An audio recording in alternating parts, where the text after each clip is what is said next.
السلام علیکم و رحمت الله و برکاته. به نام خدایی که خاک آفرید، که از این خاک انسانی پاک آفرید. آیا می دانید در زمین پیش از جن و انسان ها که زندگی میکرد؟ ابن کثیر در کتاب البدایه و النهایه نوشته است که در زمین پیش از جن و انسان ها مخلوقات دیگر زندگی میکردند که حن و بن و خن نام داشتند و به انسان کمی مانند بودند.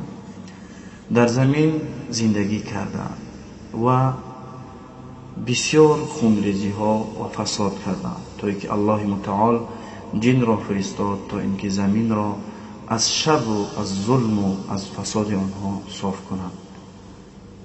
و بین جن و این مخلوقات جنگ بزرگ قرار گرفت که جنها غالب شدند بر آنها و آنها را نابود کردند و خود جنها زندگی کردند در زمین.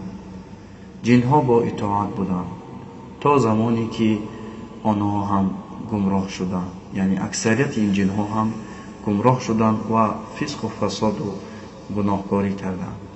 صحابی رسول خدا صلی الله علیه و سلم که ابن عباس نام دارد میگوید شیطان عزازیل نام داشت و با ملائکه ها بود، یعنی با ملائکه ها زندگی میکرد. الله متعال عزازیل را با لشکری از ملائک فرستاد به زمین تا اینکه زمین را از شر این جنها صاف کنند.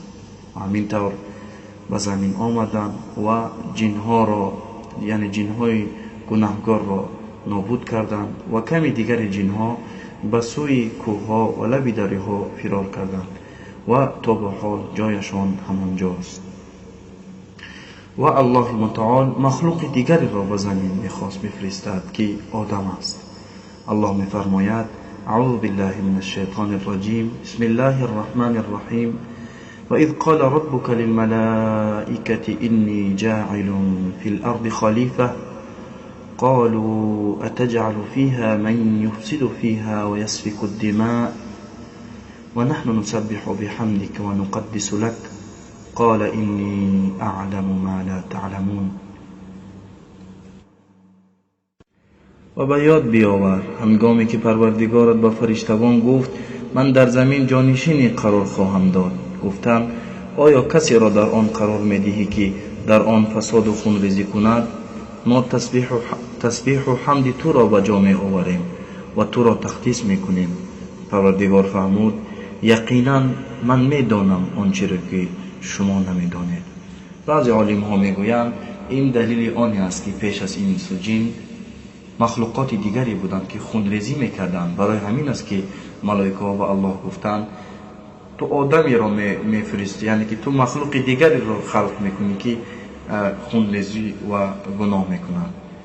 وقتی الله متعال خواست که آدم را خلق کند و صورت جسد او را آفرید از گل و خاک، شیطان در گرد آدم دور میخورد و میگفت اگر من را الله بر این آدم مسلط کند به تحقیق او را من هلاک خواهم کرد و اگر الله متعال او را بر من برتری بدهد من او را هرگز اطاعت نخواهم کرد.